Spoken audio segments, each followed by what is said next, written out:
By all accounts, this man was a certified enemy of the Jews. And yet, less than 20 years after the Holocaust, Israeli intelligence recruited him to protect the Jewish state.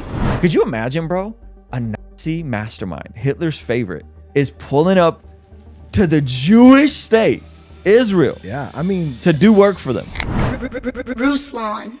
When Israel's Mossad recruited a Yahtzee, swap that word out for the end, and you know what I'm talking about. This is a crazy story, and I think it just goes to show the desire that the Jewish people had to make sure that they had the upper hand in all of the post-World War II conflict that they were facing. Okay, let's jump into this video. This is from a channel that I've been watching a lot. Ever since I went to Israel, they've been serving this up to me in the algorithm. This channel is called Unpacked. Okay, give them a sub if you guys want to just see really interesting stuff about Israel, because they do a good job over there, all right? So let's jump into this. Hitler dubbed him his favorite military officer. His fellow Nazis idolized his relentlessness. American intelligence marked him as the most dangerous man in Europe.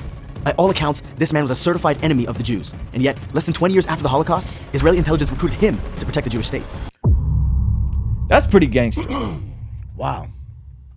That's nuts. So why did a ruthless SS officer go from murdering Jews to murdering fellow Nazis? And how could the Mossad justify partnering with someone who had Jewish blood on his hands? To understand how the Mossad could even entertain working with a Nazi, you have to first understand 1960s Israel. 14 years after its establishment, Israel had already defended itself against a number of attacks from its neighboring countries. By 1962, Egypt was threatening yet another showdown. Yo, those wars in Israel from 48 when Israel was established to the number of times they had to defend themselves are pretty miraculous, because they had all of those Middle Eastern countries, Egypt, all these folks try to attack them, and they just figured out a way. That's why they have such a big military presence. Like it's mandatory service, women and men at 18. Yes. So 18 to 22, I think. Men have to do a minimum of 3 years. Women have to do a minimum of 2 years. Yep. And so if you ever go to Israel, you'll see men and women that look like teenagers, probably are teenagers, they look like babies walking around with their rifles and just out and about. You know, H3H3. His wife grew up in Israel. Is she's Jewish. There's pictures of Ela from H3 and H3H3 with her rifle, cigarette, and full camo. Right. At like 19. That's crazy. That's nuts. One that would challenge the very existence of the Jewish state. In a series of terrifying radio broadcasts, Egyptian President Nasser bragged that he had successfully test-launched long-range rockets developed with the help of the former Nazi regime's top weapons engineers. The rockets could hit any point south of Beirut, or in other words, anywhere in Israel. The broadcast, delivered in Hebrew, declared that these missiles would open the gates of freedom for the Arabs and retake the homeland that was stolen as part of imperialistic and Zionist plots. No points for subtlety, but extra points for honesty. 2 days after the test launch, the Egyptian military paraded the missiles through the streets of Cairo. Their message to Israel was crystal clear. Behold the instruments of your destruction. Worst of all, Israeli intelligence discovered that Nasser planned to arm the missiles with radioactive and chemical warheads.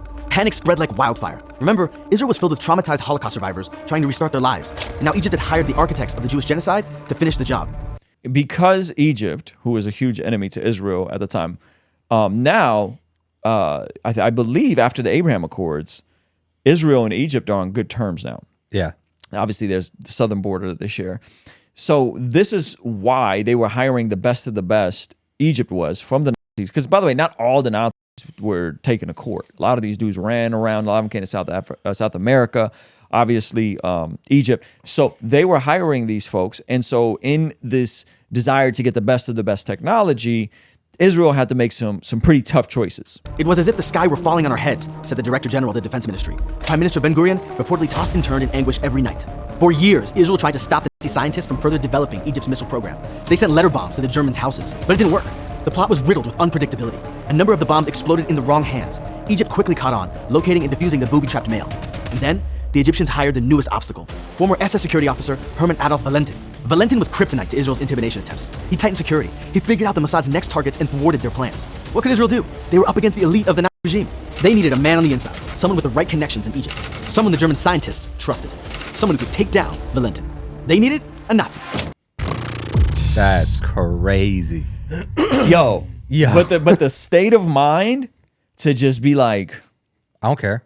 We gonna get the best of the best by any means necessary. By any means necessary to make sure that history does not repeat itself. That is, man, that's a. I don't know if that's maturity or just the need to survive, like by any means necessary. But that's something. It's not nothing. It's not nothing. It's not nothing. It's not weakness. Yeah, it's not. That's for sure. That's for sure.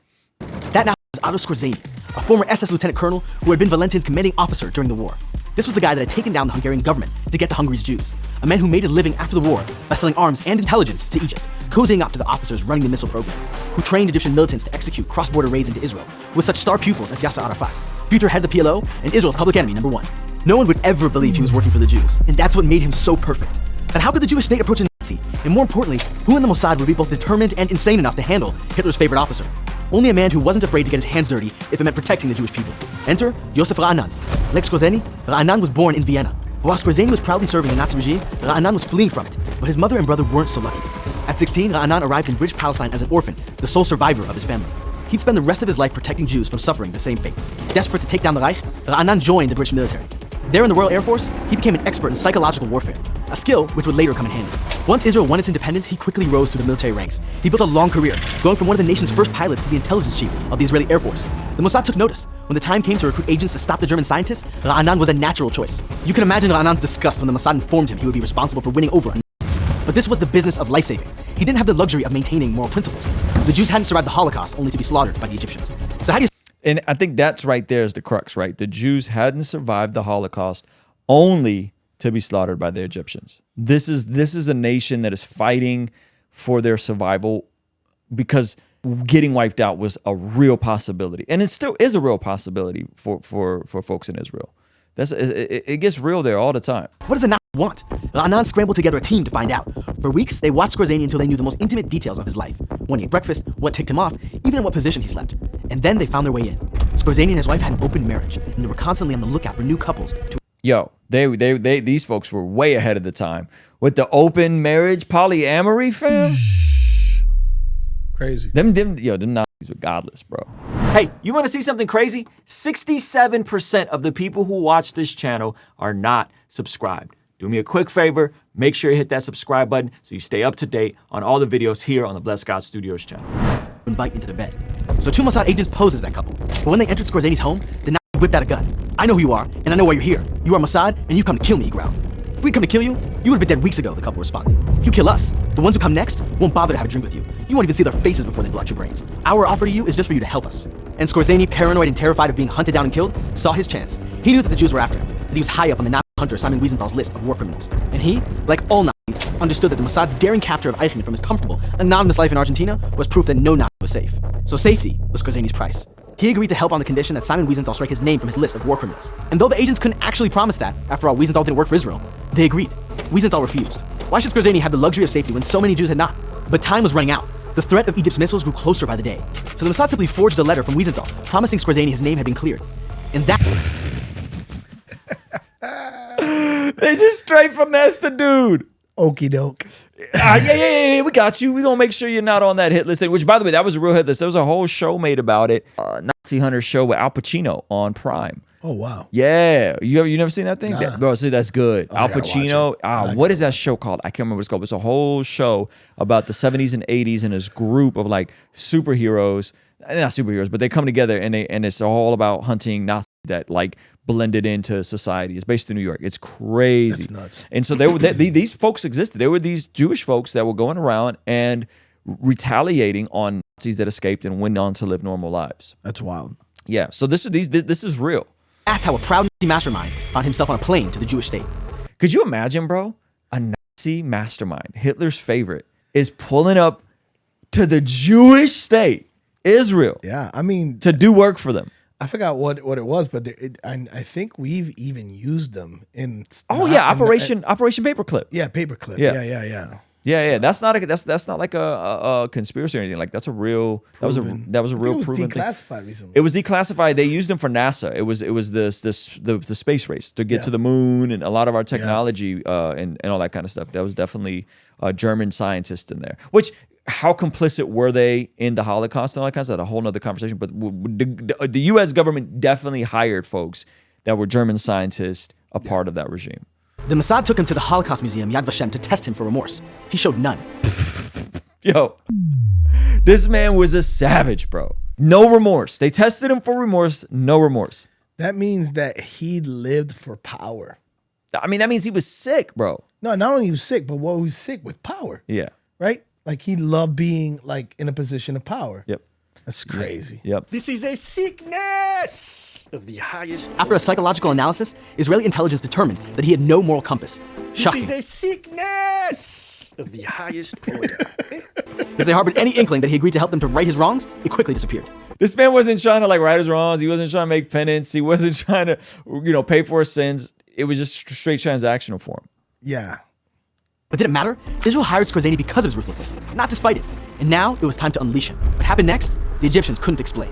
A letter bomb exploded in an Egyptian military rocket site, killing 5 engineers. Top German scientist Heinz Krug was murdered point blank in his car, his corpse drenched in acid. A gathering of scientists and former officers, including Valentin, was bugged, revealing crucial information about Egypt's missile program. And it was all the handiwork of Otto Skorzeny. Soon enough, the Third Reich's revival in Egypt choked out its last breaths. Terrified of becoming the next bodies dumped on the side of the road, most of the scientists retreated back to Germany. Using the information Skorzeny had... How were they able to go back to Germany? They must have had some kind of weird loophole where like they didn't know that they were had committed war crimes, if they could just pull back up to Germany. I think it was just another time. Yeah. weaseled out of Valentin, the Mossad put an end to an Egyptian plan to recruit more German workers. Without the Nazis, Egypt's missile program crumbled. While his relationship with the Israelis was a quid pro quo, some still wonder why Skorzeny served Israel so faithfully. That mystery went with him to the grave. He was 67 years old when he died of cancer. The Nazi legend's funeral was a who's who of the Third Reich.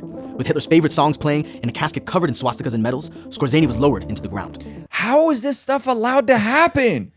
Yo, this is in Spain. This isn't like in some rural place in the middle of nowhere. This is in Spain, and they're playing Hitler's favorite songs and covering him in swastikas. This is a sickness. Yeah, it is. This is a sickness of the highest order. Standing at a distance was Skorzeny's Mossad handler, Yosef Ra'anan. He made the trip at his own expense to pay his last respects to the former Nazi who, against all odds, helped to save the Jewish state.